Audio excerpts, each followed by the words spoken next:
This is Marco Reus. This is Shinji Kagawa. This is Nuri Shahin. Hello, this is Jadon Sancho. And you're listening to the Yellowwall podcast.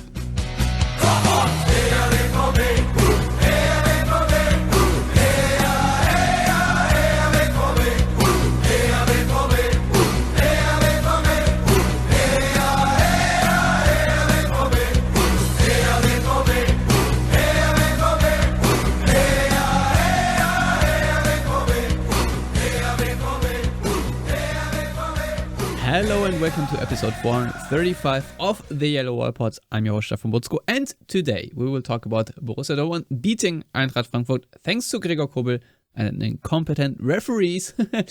A 1-1 draw away to Copenhagen in the Champions League, and we will preview the Englische Woche against the Vereine für Leibesübung, Bochum and Wolfsburg. And for all that and more joins me Matthias Zug. Hello Matthias, how are you doing? Well, aside from my voice kind of being a little roughed up, I'm doing okay. How are you? I am oversaturated with sports, Matthias. The Philadelphia Union are shout out to NBC 10 Philadelphia in the MLS World Cup. The Phillies are in the World Series. The Eagles are unbeaten, but the Sixers, the Philadelphia team I root most for, stink. So, yeah. And on top of that, obviously, we have to talk about Borussia Dortmund, who also play like every other day. It's exhausting. I'm exhausted. And so, yeah, let's talk about the things that happened last Saturday in the Topspiel. And I think the best news about this game is that Dortmund came away with a win, Matthias. Yes, that was, it's kind of one of those... Leading off with a statement yeah, instead of a question. It was kind of one of those games where afterwards I had a lot of sympathies for Eintracht Frankfurt fans, even though I have my own thoughts on the way Frankfurt played due to frustration. We'll get into that in a little bit. But at the same time, as a Dortmund fan... We've been on the receiving end of matches where you kind of looked at it and went, how did we lose? It was so dominant. All the shots. Like, how did we lose that game? And so, it happens. Let's be honest. Let's get this straight out of the way. Yes, it was a penalty. But, dear Eintracht Frankfurt fans, I did watch the match against Sporting Lisbon. And that penalty was... let's just say, rather harsh on Coates there, given his body position, not knowing where anything was around him, didn't stop a shot from going to the goal. It was kind of one of those where I'm like, okay, it's handball, but it's pretty harsh. I mean, that could have also not been given just as easily. So what goes around comes around, unless it's against Bayern, as we all know. But... even though Bayern were big mad as well this season because Bellingham didn't get sent off. Leroy Sané should have been sent off for kicking out in that match too. Something that like nobody talked about. Nobody mentioned it in the media.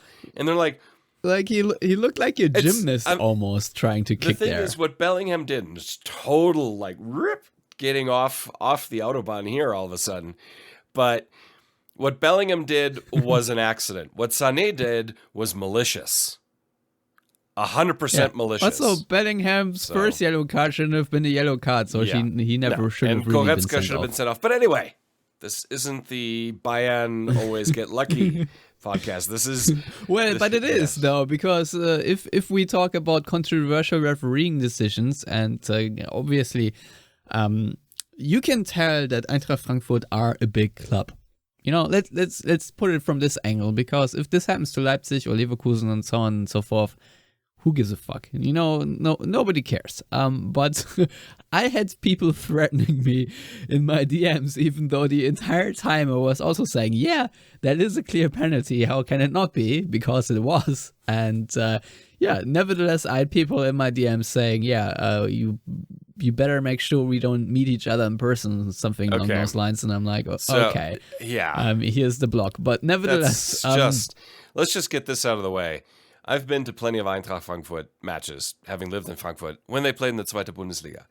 Eintracht Frankfurt just like Köln and Hertha, I'm picking those three in particular, have a subsection of ultras that are, let's just say, violent, to put it mildly, comparable to a lot of ultras that you would encounter in Italy, as a fan of Italian football. And so, yeah, that kind of stuff, like, give me a break. It's a freaking game. Like, just move on. Yeah, you get riled up, but I had the same kind of experience, and I'm like, just go away.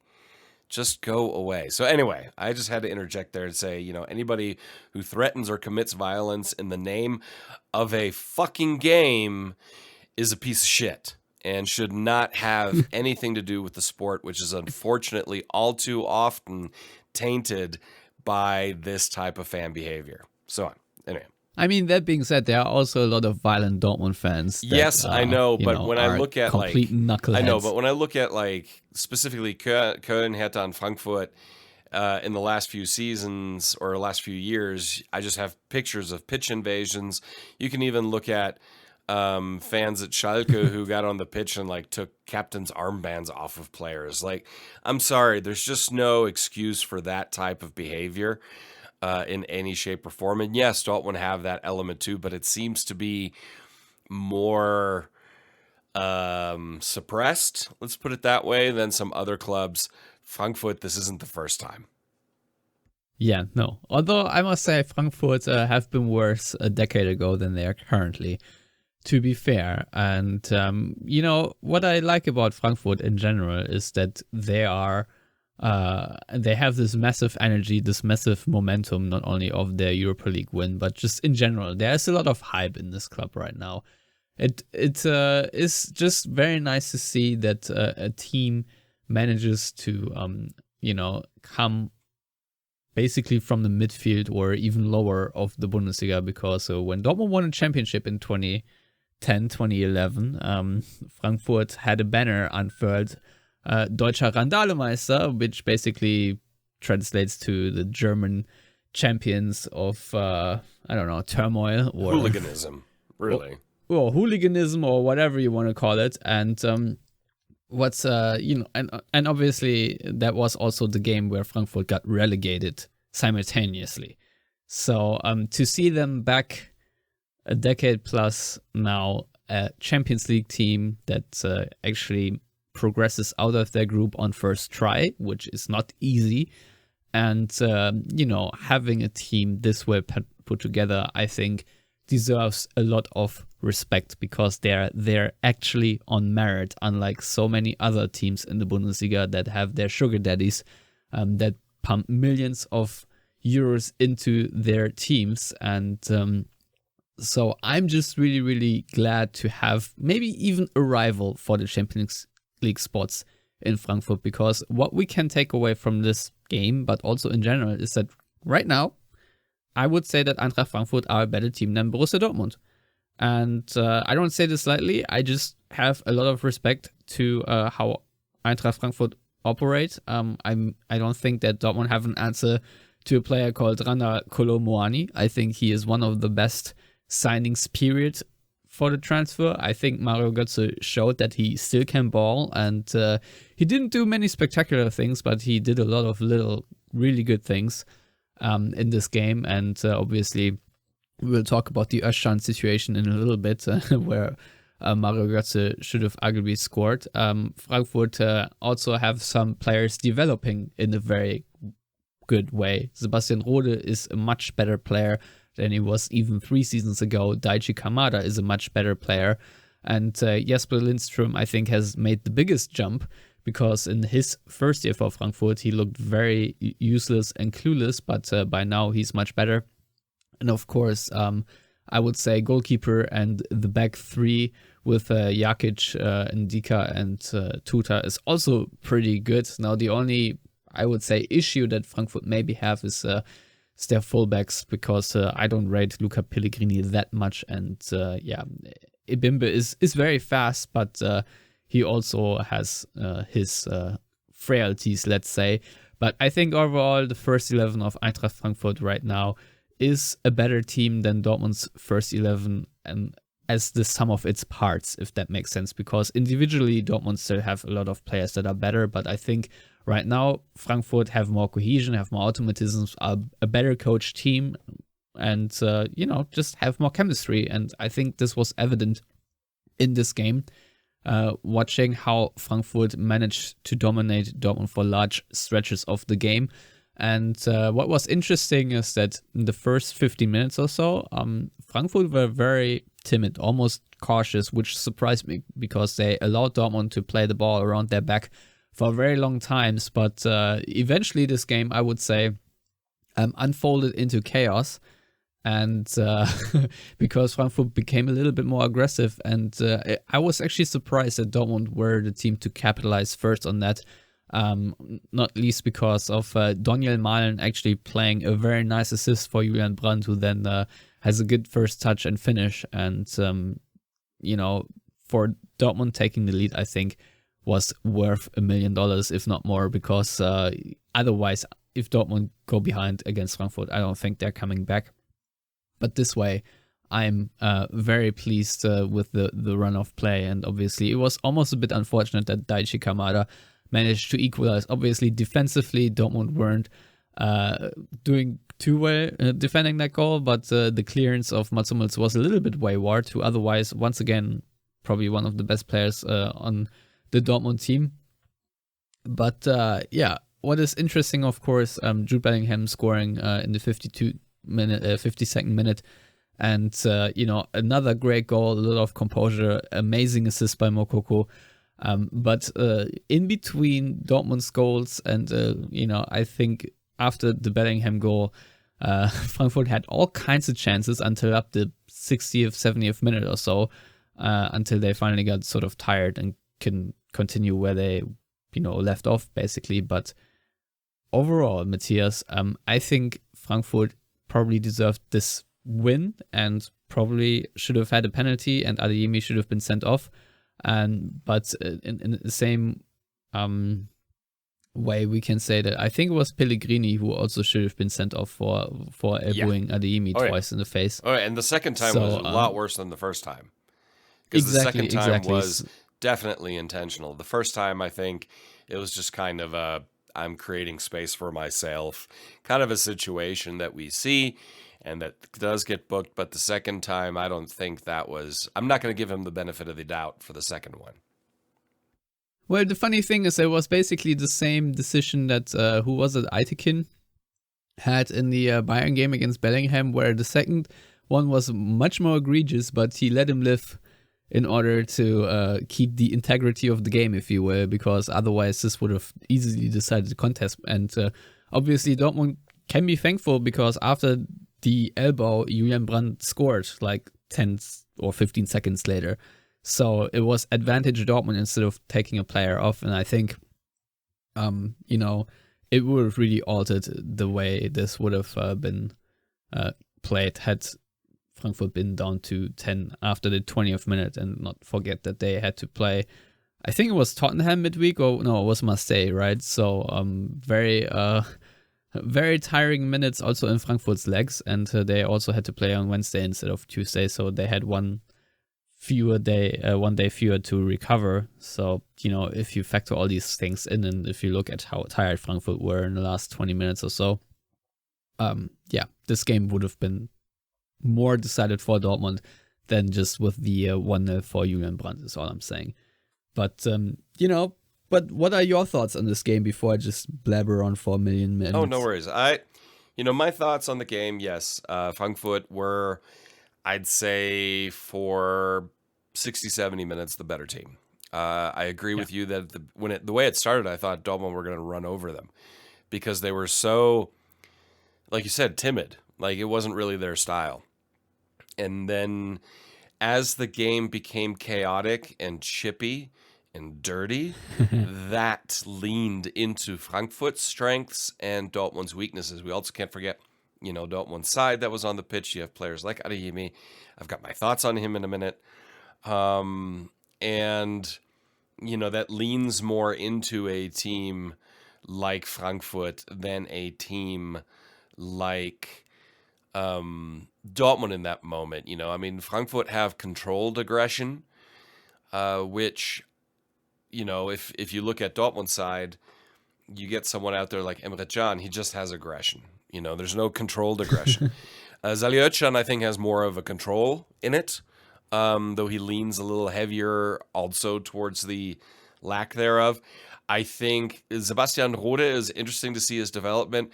I think he tends to overreact a little bit when the ref doesn't quite give him the call he wants. Like, he throws slight tantrums, which... Well, he did play for Bayern, yeah, so... which I just think is a little funny. I do want to, though, say a couple of things on Eintracht Frankfurt real quick, just in general. I think our overall opinion of Eintracht Frankfurt is positively influenced by the fact that they won the Europa League last season. If you look at their Bundesliga campaign, it wasn't very good. They finished in 11th, only 9 points clear of relegation, far away from the top 4. Right now, they're 2 points behind Dortmund. They sit 5th in the table, having scored 5 more, but also conceded 5 more goals than Dortmund. The winning the Europa League and then getting into the Champions League, that kind of cash helps drive things. Had they not won the Europa League, had they lost that final or been knocked out in a previous stage, we wouldn't even be talking about Frankfurt right now because they couldn't have made some of the signings they did. That is absolutely correct. They couldn't have invested the way they did. And I personally believe Oliver Glasner's job was saved by the Europa League campaign because his Bundesliga campaign was bad, and especially the beginning. The beginning of the season, everyone was like, wow, this looks like it was a horrible season for coaching changes. And that's when we thought, Dortmund got the best of the bunch of changes when you look at, and they probably did overall. I mean, they finished second. But between that little carousel of Glasner and Rose and Adi Hütter, you'd say Dortmund, Rose was probably the best pick out of the bunch. We saw what happened with Adi Hütter. That didn't end well for Gladbach, who had a better season than Frankfurt domestically. They finished above them in the table. Granted, only by 3 points, but they still finished above them in the table. Frankfurt didn't have a good season. Bundesliga-wise, this season, they've been pretty inconsistent. They got absolutely pantsed by Bayern to start the season. And everyone went, uh-oh, this is going to be bad. I mean, they got embarrassed. And I watched Frankfurt's opening cup tie against Magdeburg, because I was in Germany at that time, and Frankfurt didn't look convincing against Magdeburg. They won because they're the better side, but they didn't look convincing. So all that's to be said that, it's Frankfurt get a lot of praise, but the Europa League was really their saving grace, which is good. They're in the Champions League. They made it through the group stages, and now, more cash comes in, more prestige comes in, and then you can kind of build it from there. Look what Dortmund did under Klopp. It's kind of the same scenario that it's a build that way. That being said on Frankfurt in general, this match, yes, Frankfurt were the better side. Frankfurt deserved to win. They didn't. Oh well, we move on. I mean, I'm not heartbroken for it because also I found that the later the match got, the more Frankfurt got frustrated, the dirtier they started to play. That is absolutely true. The moment you start playing like that, I have zero sympathy. That's why I enjoyed them beating Sporting, because Sporting is a team full of cheaters, just like Sevilla. It's just theatrics and dirty plays and clutching your face when you got a nick on the elbow. And it's like, nah, it's whatever. You deserve to lose. And based on that type of performance then, and petulance from Frankfurt, yeah, I'm okay with beating them, even if they were better for a period of time. And I rewatched the game because it was such a weird game. And Frankfurt came out in the second half, or just before the second half and right after the second half, and got chance after chance after chance. And then it slowed down, and then Dortmund came back into the game. And then Bellingham scored what I believe to be an absolutely fantastic goal. That was a beautiful goal. And so the one thing Frankfurt has to learn then, when you have your chances, you have to take them. And Dortmund were just clinical. They were clinical with the chances that they had. And they were not higher percentage than Frankfurt chances, but they were high percentage chances. And they took them. Whereas in the past, sometimes they didn't. I mean, we had that Rose Favre other seasons where Dortmund were like battering the opposition and it didn't go in. and then they lost. Just think of Mainz or Augsburg games, even Frankfurt games. So Oliver Glasner, this is the 6th time he's coached a team against Borussia Dortmund, and the 6th time he's lost. So obviously, that's kind of a nut he wants to crack at some point, because that's not a good statistic. Well, it is a perfect statistic. Yeah. And I'll tell you what, you said you were okay with the win. I am elated with the win because I love when it really gets chippy, as you said, when the hate is flowing through the stadium and you win it ugly and the opponent is as upset and mad as they possibly could be. Because Frankfurt fans were mad. They were really, really mad. They thought they were robbed. The whole world had conspired against them. And the VAR, obviously, we can talk about this real quick because I think the referee, was it Stegemann or so, said after the game that, this obviously is a penalty, but the VAR referee, Robert Kamka, apparently didn't have the perspectives. He only had, quote unquote, 4 perspectives. And I'm not entirely sure how you can even find 4 perspectives where it doesn't look like a slam dunk penalty. But, I'll just say this. Just before Adeyemi pushes Lindström to the ground, there was a little race for the ball when it clanked off the post, and Lindström clearly also shoves Niklas Süle out of the way for his own convenience.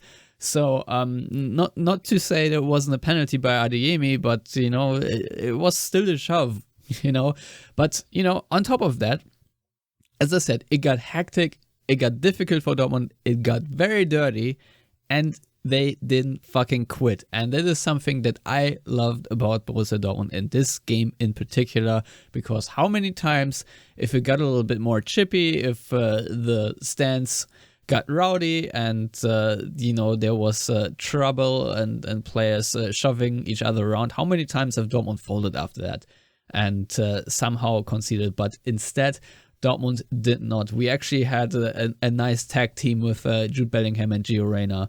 And it's funny to me that Gio Reyna is Jude Bellingham's enforcer somehow. But it did work. And obviously the game ended with 10 yellow cards, 5 on each side. And a lot of it was for complaining. I mean, Sebastian Rode got booked on the bench for throwing a tantrum, which obviously also was a foul. The Gio Reyna body check, in my book, was a complete foul. But then a couple of minutes later, Niklas Süle gets, blown a foul for a header, which most certainly was not a foul whatsoever.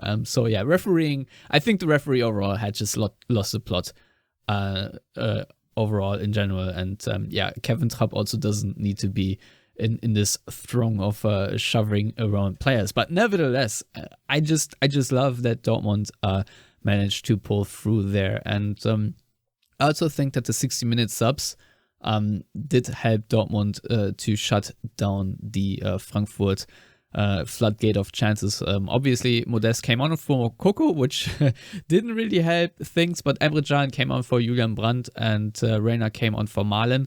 And in the 69th minute, we had Wolf on for Adeyemi. And I don't know if you saw this, but Terzic did switch to a 4-4-2 system with Bellingham up top and then next to Modest, also because Modest cannot press the opponent's build-up even when he's coming off the bench. So that's not a good sign.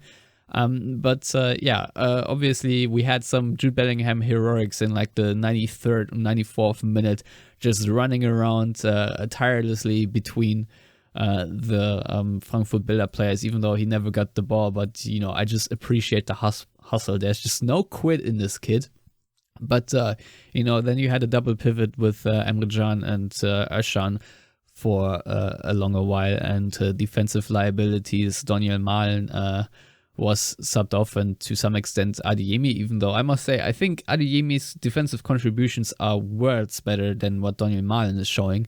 And so at least you can have him play there. And obviously we also didn't even mention yet that Torgan Hazard played left back and Niklas Süle right back in this game. So it's yet another funny lineup from Dortmund, which somehow works for the most part. Obviously Niklas Süle is a really good right back, and Torgan Hazard looks a little funny, but at least with his body position, when he receives the ball, he at least has his right foot to switch the play, which can sometimes be very effective. So, it's not all bad. But Matthias, I was actually quite pleased with the tactical switches by Edin Terzic toward the later stages of the game in order to shut down Frankfurt. But I think we need to talk about the time when Dortmund most certainly did not shut down Frankfurt because, first of all, how soapy was the pitch? I mean, it seemed a little slick at times. Let's just put it that way.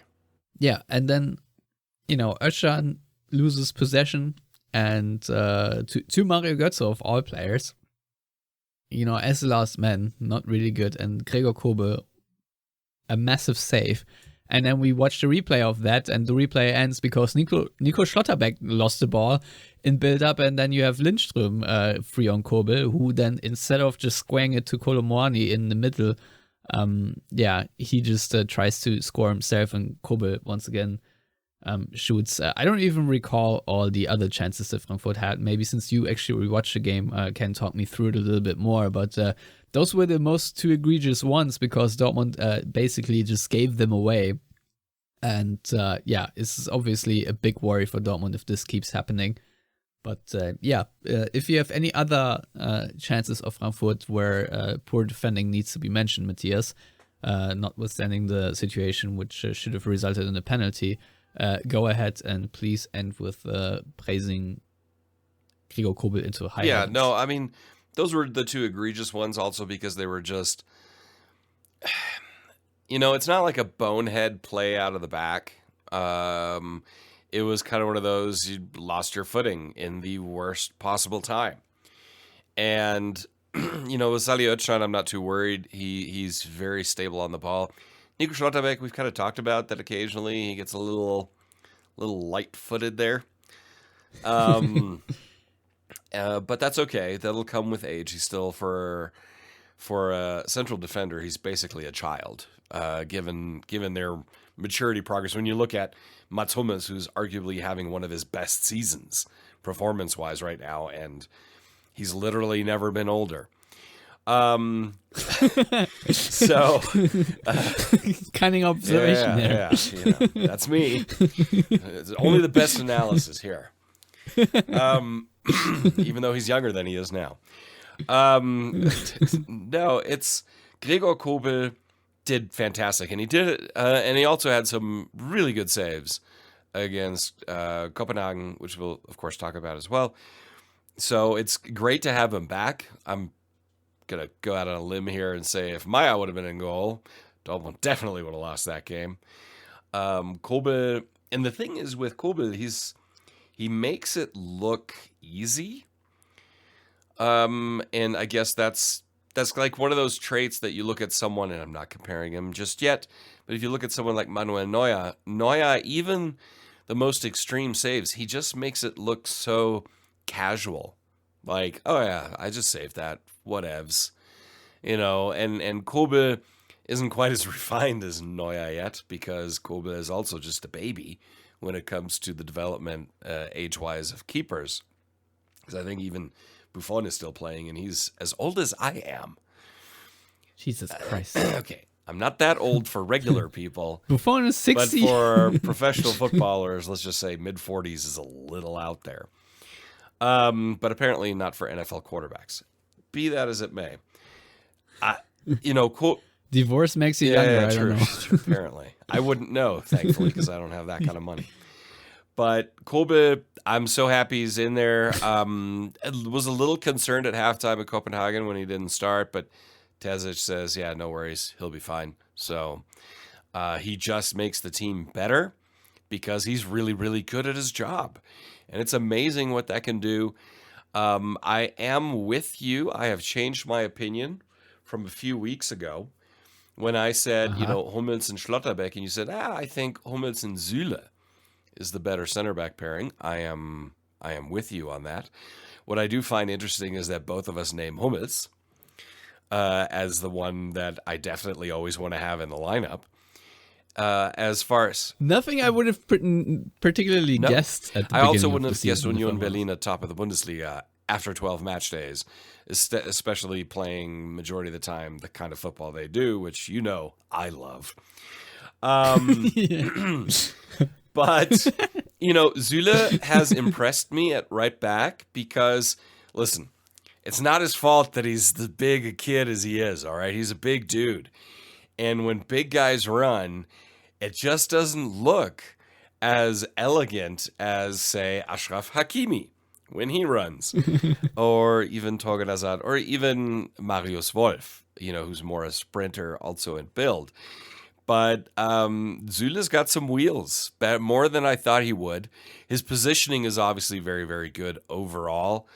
His tackling is really good. And that's one thing I know, occasionally we poke a little bit at Schlotterbeck because he'll occasionally make a boneheaded decision passing-wise. But his tackling is really good for Dortmund, not Germany. It's really bad for Germany.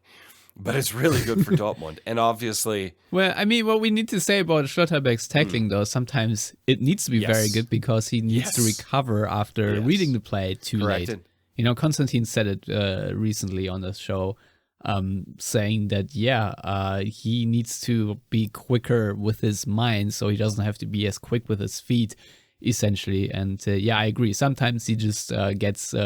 overrun and then has an amazing recovery with a sliding tackle, which I think is brilliant to watch from a fan's perspective. These are the spectacular plays you pay the tickets for, but nevertheless, sometimes I could do with less spectacular and more mature, just being in the right position in the first place kind of thing. But maybe he'll get there, especially when he learns from Hummels. Yeah, and I think that'll really help because Hummels, every time somebody goes on him, unless it's purely beating him on pace, they're not going to beat him on positioning. They're not going to beat him on decision making. And what Hummels excels at is stepping up at the right time, again and again and again. And that really helps Dortmund also in their then transitional build-up play because he'll step up, makes an interception, then lays it off in either a longer pass or to the right, right person on a playmaking perspective. And having Hazard at left back, I think just adds another dynamic to it. What I will give Hazard over someone like Guerrero, to be honest, is his hustle. Hazard doesn't quit, and that's one thing I want to, because you mentioned Adeyemi versus Malen. Even though I have my issues with Adeyemi decision making in the attacking third, because he just I may have compared Adeyemi to Timo Werner already, which is the ultimate insult. It is because for decision he just making. runs into a dead end alley again and again and again and again. Now, and he's not, he's still very, very young. He's a teenager. And obviously we had issues with Sancho doing that in the beginning too, but Sancho was more refined technically than Adeyemi. Adeyemi just purely goes on speed, and you can't always do that. He can do it now, but hopefully he'll become more mature. But he does hustle back. He does try. He celebrates it when he wins a throw-in, which I know that's a little thing, but that says a lot about a player's attitude when hustling and winning a throw-in means something to you, especially a young player. Look, Bellingham does it again and again and again. Schlotterbeck does that as well. That's the type of attitude you need. If you look at someone like Donyell Malen, who, I'm sorry, at this point, I really hope we sell him as fast as possible because I don't want to see him anymore. His attitude is absolute bad. It's just bad. His attitude is not good. He gets in this mopey state of mind, like Rafael Guerrero, who I think is a really good player. I think Donyell Malen is a good player, but his attitude stinks. If things aren't going his way, he mopes. And I'm going to get into Gio Reyna in a minute as well when we talk about Copenhagen. But Gio Reyna does the same thing. Gio Reyna does literally the same thing, where if it's not going his way, he mopes. It's not even that he yells at the ref and screams at the ref. I saw one Sporting player run away from an ongoing play to yell at the referee, and I'm thinking, I'm sorry, are you just that stupid? Come on, man. But you have players in Dortmund, whether it's Donyell Malen, even though Guerrero's been better this season, Gio Reyna too many times, in my opinion. They just give up. They give up on the play. They give up on movement. They give up on trying. And that is something I simply can't accept. Very happy that Gio Reyna is playing. I'm glad for his sake that he's come back. He scored. It'll good to see him play for the USA, all that kind of stuff. But I still think his attitude stinks too many times. And it doesn't help that he just has that body language. And that's part of it. But body language matters in sports because it is infectious. Positive body language, like Bellingham, like Schlotterbeck, like Hummels in his kind of more regal demeanor, like Salihotcan. That really matters. And that is one thing I have to say, Julian Brandt this season that's really impressed me. I feel like his body language has improved a lot. I feel like his attitude and his hustle has improved a lot. His gameplay has improved as well. He'll still have those inconsistencies in there, but I think he's playing better now than he did last season. And I think I attribute a lot of that down to attitude and body language. And that is something that which I don't think Malen will ever shake. I think he's too old. It's never going to change. Well, he's only 23. I thought he was 24. But he feels like he's 33. I feel like he's 26, 27. But he's got to get out of that mopey state or Dortmund just have to sell him. Because those are the players that'll kill you. The thing about Donyell Malen is, the thing about him, in his last season for PSV, he had 0.7 goals per 90 minutes, which is obviously a really good record. He scored 19 goals in 19 games, and he had 8 assists also. So his goals plus assists per 90 was 0.99. And his first season at Dortmund was 0.43. He did score 5 goals in I don't know, 27 matches played or so, and he had 3 assists. And obviously, for the longest time, we were waiting for the breakout of Donyell Malen, and I think toward the latter end of the season, it came, and then he got injured again, yada yada. But there were times where we were okay, Donyell Malen can ball, and he's looking like he's on the right path. This season, you read about how he is all beefed up, how he is trained so well, and obviously then he absolutely rinses 1860 Munich in the cup, and you think, wow, it's going to be Donyell Malen's season, and finally the player we paid 30 million euros for has arrived. And it's not uncommon that players need a whole season to adjust, adapt, whatever, and then take off. And so I thought, okay, hopefully this is the case with Malen on the left side and Adeyemi on the right side.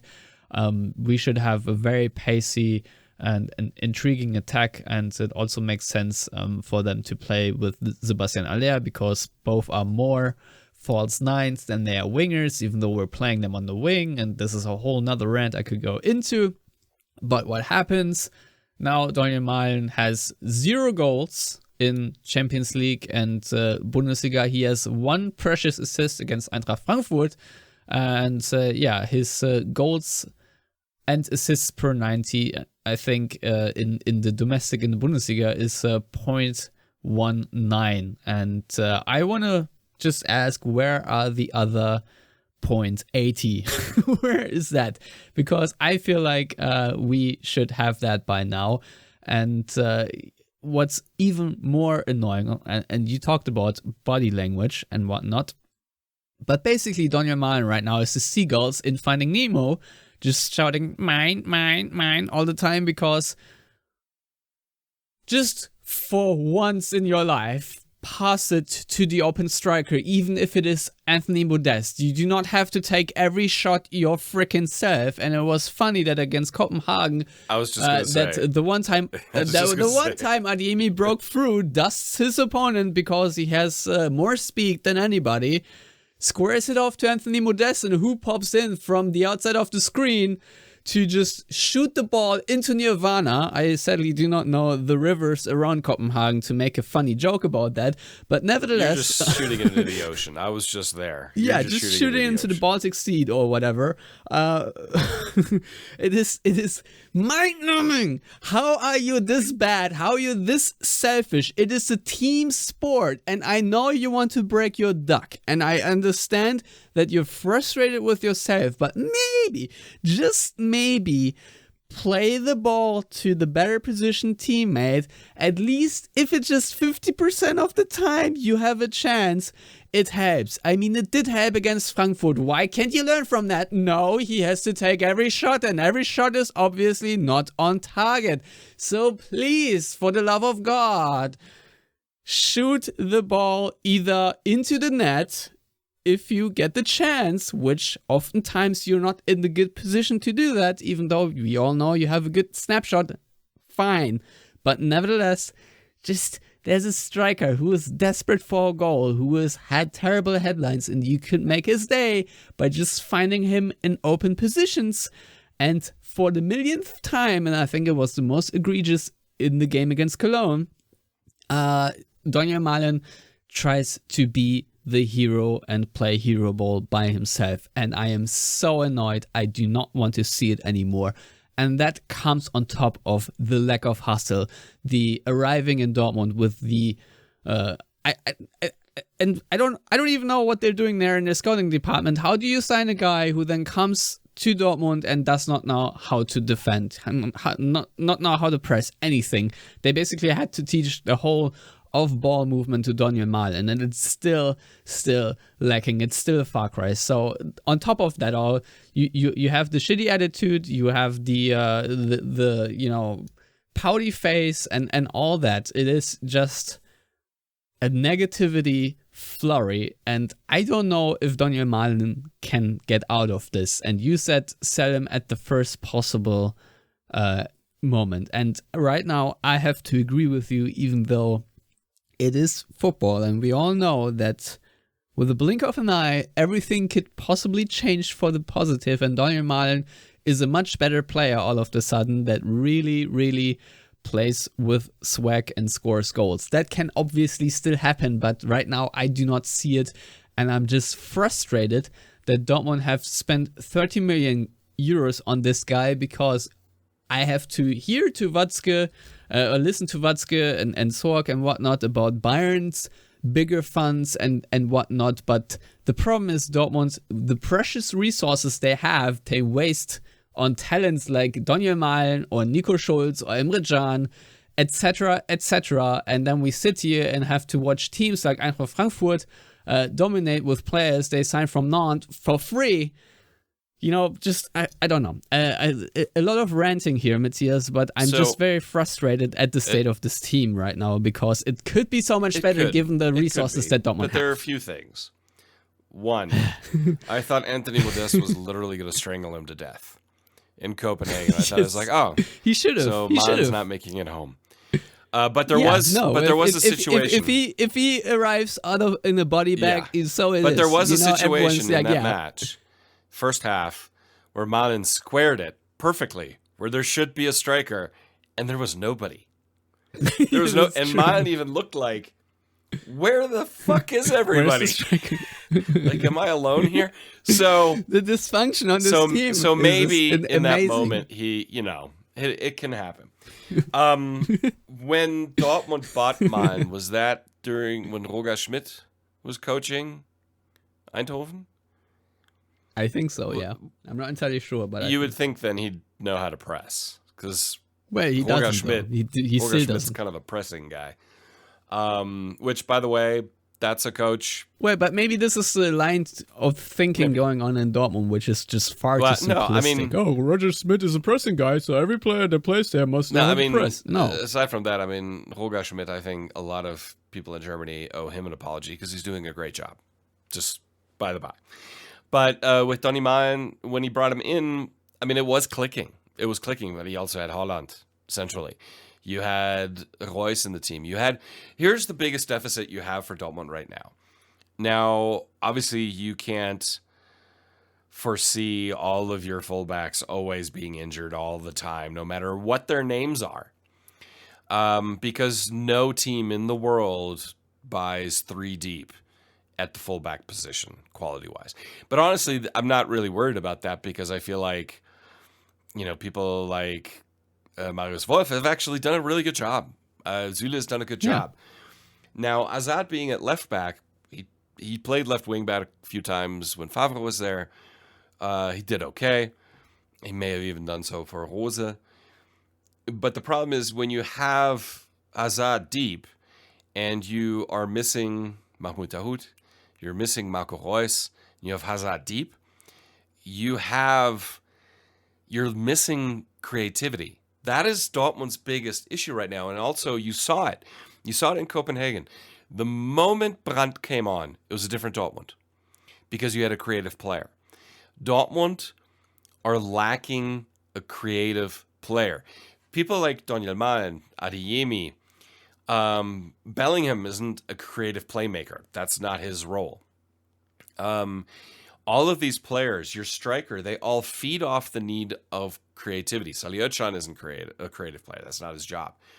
So the players that are the more creative types, Brandt, Reus, Dahoud, Hazard, Reina to a degree, but I'm not putting him there just yet. Just because I feel like his body language and attitude it's not there. And Reus is a difference maker. And having him or not having him is a major issue. And I think that is one of the issues Dortmund have going forward. And as we all know, defending starts at the top. And when you have players in there who are, let's just say, lackluster in the press, people like Reina, people like Modeste, people like Mine, and then and you're sitting there as Salihochan and Bellingham, and all of a sudden they're just all running at you, then things break down. Then things get difficult. And Frankfurt really used that really, really well. But, Dortmund have also used it conversely very well on their side. It's just a really weird season, again. It's going to get a lot weirder, given that, we've got this weekend, mid next week, and next weekend's matches. And then there's not another Bundesliga match for 2 months. And so... Which at this point I actually appreciate because of all the matches and fine. The density. But the density is only down to the World Cup being what it is. And for teams like Dortmund, this is going to be actually beneficial. For teams like Union Berlin and Freiburg, I think this is actually a huge problem. For the good teams that have more time to get players back, the players that won't be going to the World Cup and things like that, this helps. I think Bayern's going to have a difficult time with this format right now. Dortmund will too, because Dortmund have plenty of healthy players that will be going for a variety of countries. But with Maen, he is that selfish attacking player that for the longest time was Jadon Sancho. And then he changed. So obviously, me saying I want him gone is basically me motivating him, just like I take all the credit for motivating Dahoud to turn into a good player. Matteo Morey for becoming a good player. I mean, after all, it is a podcast, and we basically are weekly on, so it's always going to be reactionary. That is just how it is. But when you compound it often and often, and the thing in Copenhagen, and I guess we could transition to that because I think we've said everything we have to say about Frankfurt. Yeah. The thing about Copenhagen was it's a dead rubber. It means nothing. Okay? Theoretically. It means nothing in a results standpoint. Dortmund are still going to finish second. Copenhagen are still going to finish last. But the way those Copenhagen players played, they had a few records they wanted to break. First of all, they wanted to finally score a Champions League goal, which they did. Congratulations. They were playing as if it really meant something. First of all, a shout out to the Copenhagen fans and the tifo they put together. That did not feel like a dead rubber. No, they cared. Plus, their last time playing in Europe, probably until next fall. So it's like, or not probably, it is. So, make the most of it. They're not going to have another European night for a lot of months. But for Dortmund players, and I meant what I tweeted, it was like, your motivation should be the fact that you get to wear that shirt. And yeah, you see it from some players, but you didn't see it from enough. It changed the moment Moukoko and Brandt came on the pitch. Then it got better. Yeah. I mean, this game once again showed that Dortmund right now are not a good team when it comes to being in possession. I mean, when you have Özcan and Can as a double pivot, you cannot expect great things out of possession to begin with, because Emre Can, we can actually praise him this season because he had a lot of good games, more than his Dortmund average, I would say. But the problem is his best games come against opponents where Emre Can can destroy football, be it Bayern Munich or Man City or whatever. Then he looks excellent. But as soon as Dortmund have to really play make and Emre Can has more on-ball moments, this turns into a negative, sadly.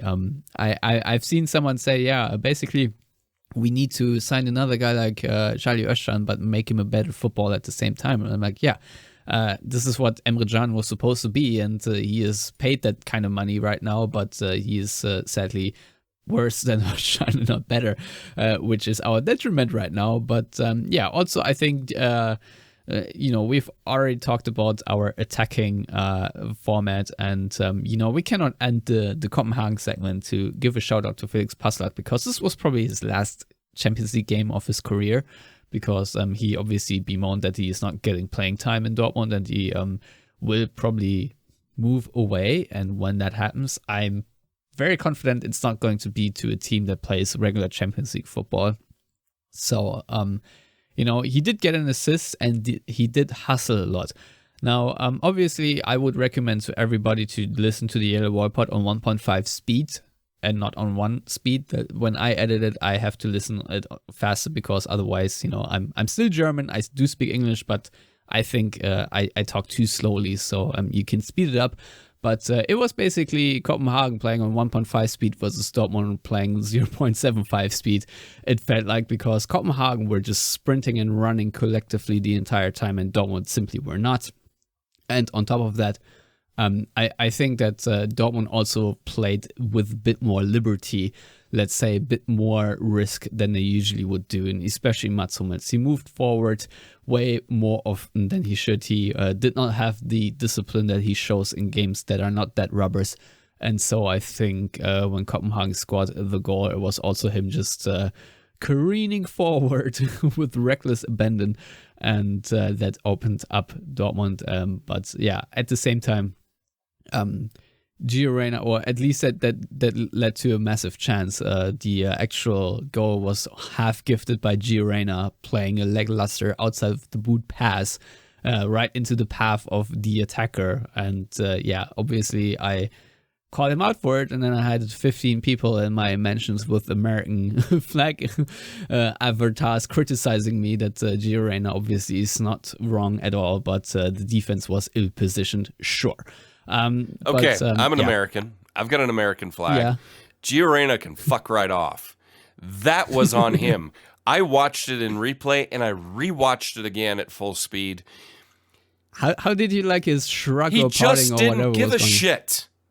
He just didn't give a shit. He stopped playing. He stopped running. It's like, oh, well, they're gone. Nothing I can do about it. I was critical of Christian Pulisic at times for doing the same crap. And but Pulisic was more doing it with his ass on the floor and arms raised. That was the classic Pulisic move. And Gio Reyna's right there. Right there. Just an entitled kid. And it pisses me off. Got them American entitled kids. No, it pisses me off because he hasn't earned that right. He just hasn't. That's true. And for then fellow Americans who will forgive literally anything from a player like Gio Reyna or Christian Pulisic to come, oh no, the defenders were poorly positioned, this, that, and the other. No, if you're playing with with any type of intensity, that situation shouldn't have happened. And the thing is, even if he gets away from you, keep hustling, keep running, keep going, because that matters. And those are the things that a coach like Edin Terzic looks at. Okay? You may be able to get away with that with someone like Lucien Favre, who's, not as intense and didn't play an intense style of football. Edin Terzic wants a more intense style of football. And Gio Reyna, I got news for you, buddy. If Dortmund is in full health, you may not have started this game. Or maybe you started this game because the better options wanted to be rested. And well, that is essentially why he played, because Julian Brandt. Yes, because Julian Brandt right now is a better player than Gio Reyna. This is a fact. All-around play, front to back, complete, better. If Marco Reus was healthy, bam. I mean, Gio Reyna would be slowly making progress back into the team, but he would not be first choice. He just wouldn't. And at least not in a number 10 position. I mean, you can play him in Malen, who is useless. Correct. You can play him out wide on the wing at a slower pace because he's not fast. He's not that fast. Malen and Adeyemi are much faster. I mean, there's no question behind that. But that type of situation, it pissed me off when I saw it. And now that you brought it up, it pissed me off again. And the fact that people will come at you for being critical pisses me off even more. It's like, shut up, man. That just means you're ignorant of the sport because you didn't actually look at it. You're such a fanboy, you can't even properly analyze the game. And that kind of stuff drives me nuts on the U.S. soccer fan base, period, but be that as it may. For this type of situation, but you look at Dortmund's side, I was just looking at it against Copenhagen. You had, out of 11 players, when you look at players who actually know possession and know how to, usually, ironically, I'm going to say that now, pick a pass. You had Torgan Hazard at left back. You had Mats Hummels at central defender. And you had this guy, Gio Reyna. The rest of the team is not possession. I mean, Salih Özcan to a degree, but he's not a playmaker. But your playmakers were your left back, your right-sided central defender, and Gio Reyna. That says a lot because you couldn't play out of the press. Obviously, this was one more for resting. I mean, Terzic said, that's why they took off Kobel and Hummels, because they wanted to go in zero risk. I mean, Koulibaly got to start, okay? Yeah. Which is great for him. He got his professional debut, so congrats. Looking at him, super raw kid. Super raw.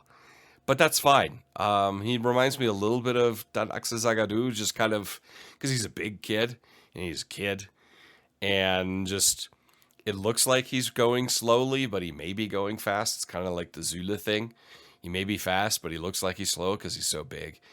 Good thing Copenhagen, you got a draw. You scored a goal, and we move on. Luckily, no major injuries. But there were certain things in that game, Malen for one, Modeste for another, because, oh my God.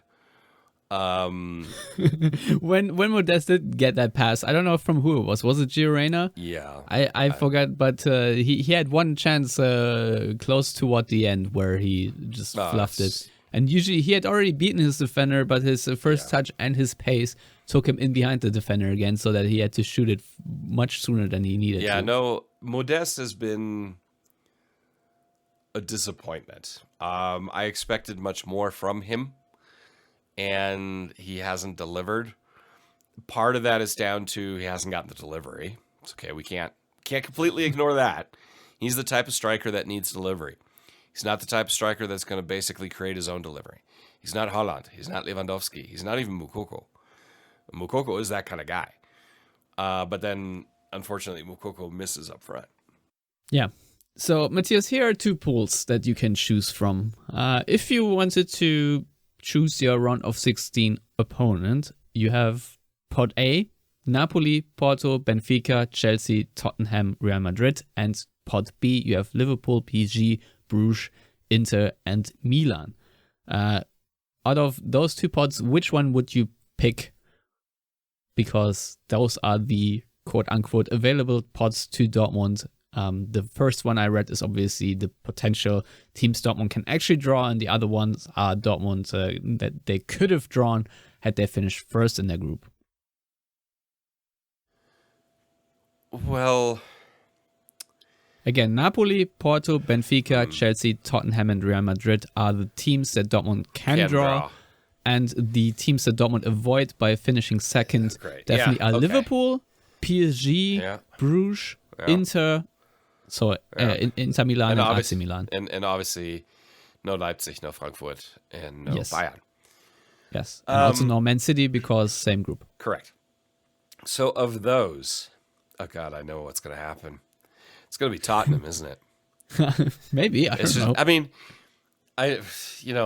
Real Madrid, that would be tough.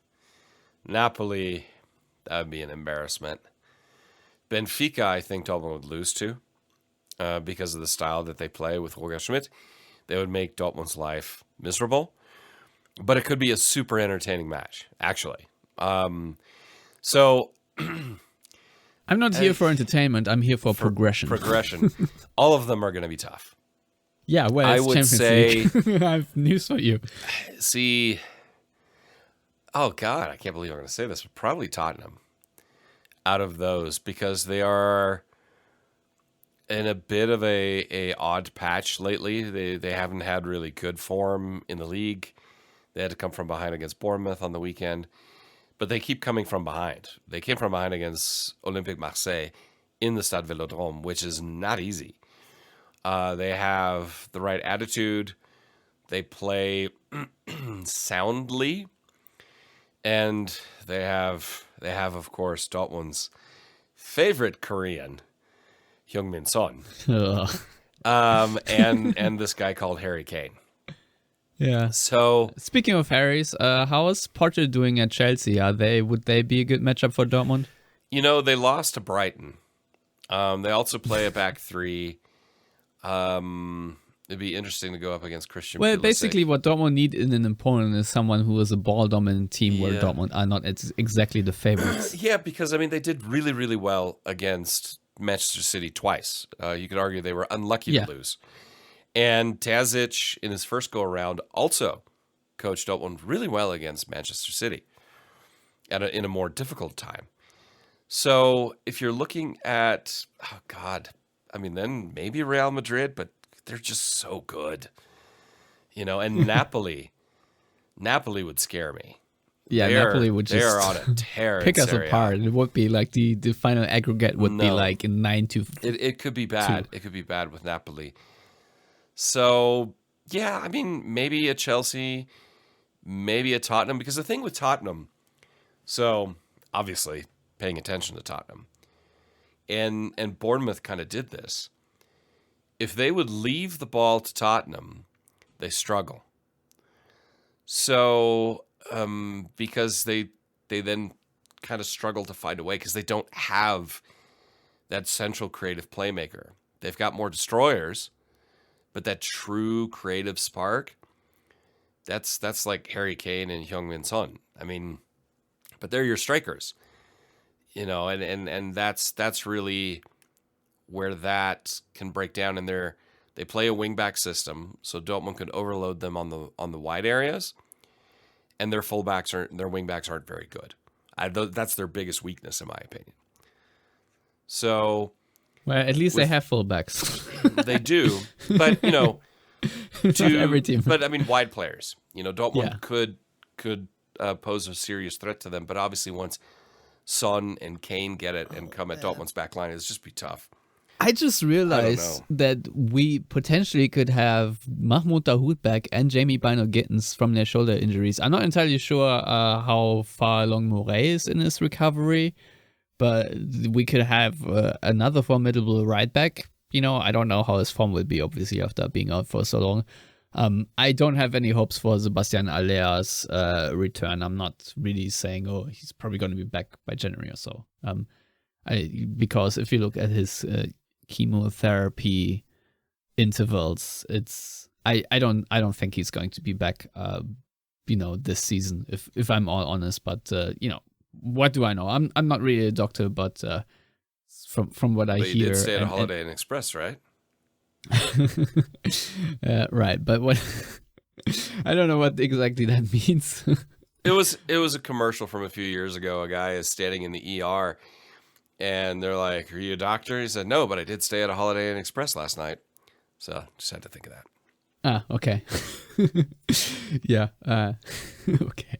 I too did stay at a Holiday Express recently because we went. We booked a room completely overpriced for our trip to Coda in Austin, Texas, which was awesome. Which I'd also much rather talk about than Borussia Dortmund's Champions League prospects. But in all honesty, I think Dortmund are in good shape going into the Champions League round of 16, and I think they're going to be in better shape. Now, before, the draw is going to be on Monday, so we'll know then. But in the meantime, we have to talk about the next opponents, which both are VfLs, as I said in the intro, and the first one is VfL Bochum. I was about to say that last, but nope. They are now 17th in the Bundesliga because FC Schalke are dead last. And VfL Bochum have not done really well so far at all this season. They basically had only losses and one draw before they beat Eintracht Frankfurt 3-0, as you would do. Then they got battered by Stuttgart 1-4, and then of course they beat league leaders Union Berlin, which meant that they left first place. But then last week they did get hammered by VfL Wolfsburg 4-0.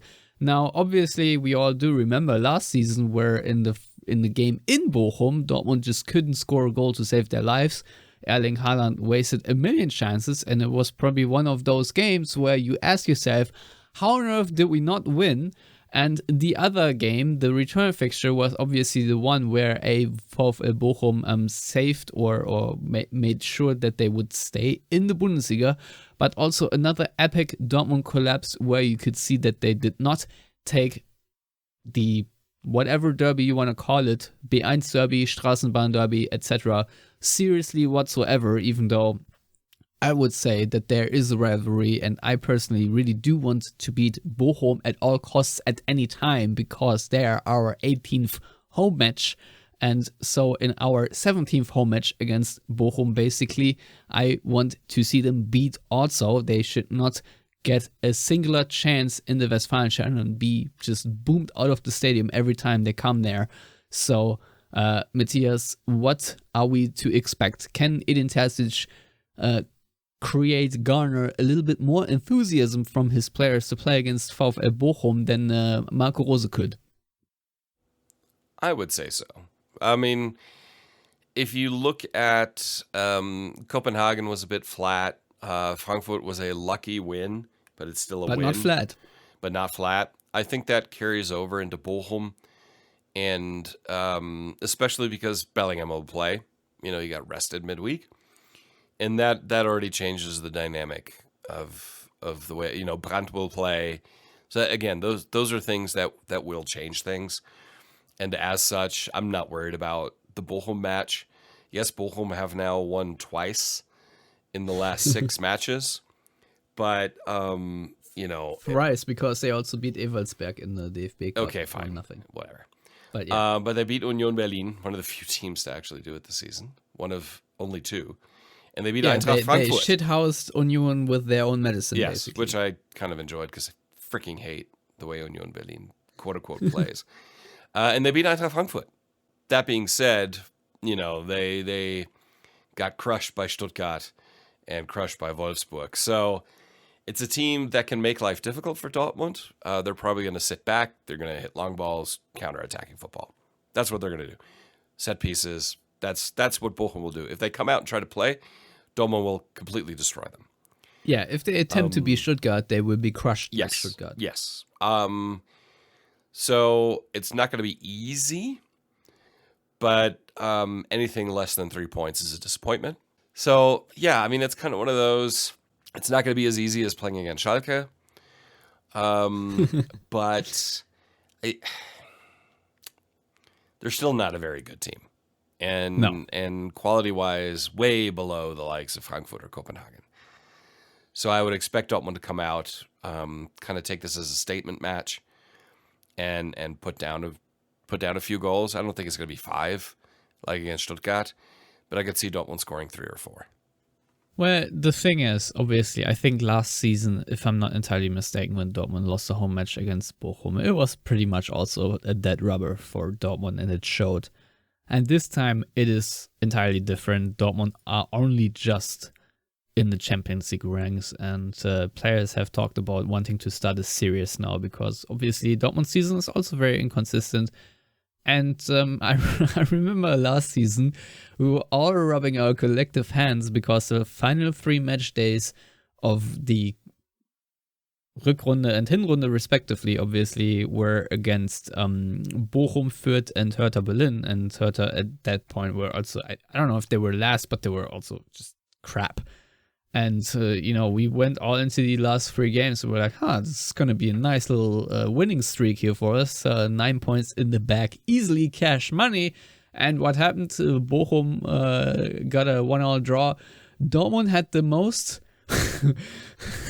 It was a 3-0 win against Fürth, but the amount of bickering and dysfunctionality on that field was only topped by then having a backline consisting of Nico Schulz, Marin Pongracic, Axel Witsel, and who was on the right? I think it was Meunier. And then, of course, you lose 3-2 away to Hertha Berlin as the last game of the Hinrunde in yet another cold night in December or whatnot. I think this time around, with the last 3 games before the turn of the year, because it's not the end of the Hinrunde, of course, with Bochum, Wolfsburg, and Gladbach, I'm not going to say easy 9 points for Dortmund, because I've learned, and also because I do rate Gladbach a little bit more than Hertha currently. But I must say, I do hope that Dortmund beat Bochum this time because of reasons before mentioned, and also continue their everlasting streak of beating VfL Wolfsburg, who themselves are also not playing a good season. So I would say from these games, a minimum of 6 points should be expected. Obviously, we will have another show to preview the Gladbach match, but still, I just think that Wolfsburg, who are right now in 12th place, and Gladbach are 11th. Wolfsburg right now are seemingly finding their groove a little bit under Niko Kovac. It is not a beautiful football, but at least they are a bit more cohesive, and basically he managed to reduce their errors, which already helps.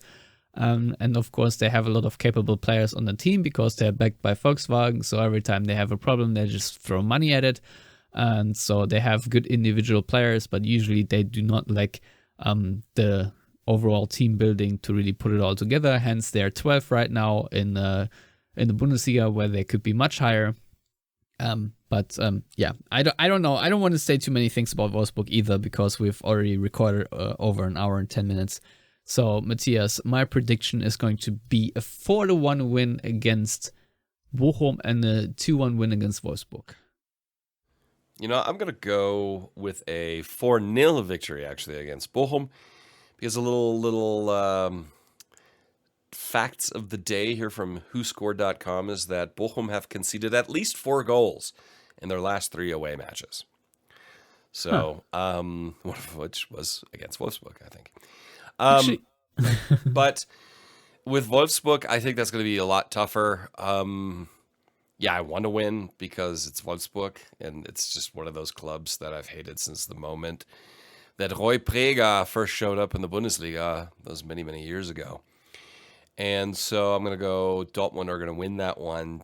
It's going to be not a pretty game, but 2-1. And then, of course, Gladbach to end the, Hinrunde. I mean, it's not the Hinrunde, but like you said, it's this part of the season, which is going to be really, really tough because Gladbach are in a really bad run of form, and but they get to take on Stuttgart. And Stuttgart are Granted, Stuttgart have won 2 of their last 3 matches, but overall it's still VfB Stuttgart. And we all know how that ended for them in Dortmund. And Gladbach are a pretty good side. And their coach kind of has history with Dortmund. So it'd be an interesting one to see him and Terzic hang out. So be that as it may, I think 6 points out of the next 2 matches are the expectations I have. With amongst them would be a nice goal glut against Bochum. Yeah, I think the Stuttgart game was so much fun that I wish that for me again. And yeah, I think with that we can end the show for today.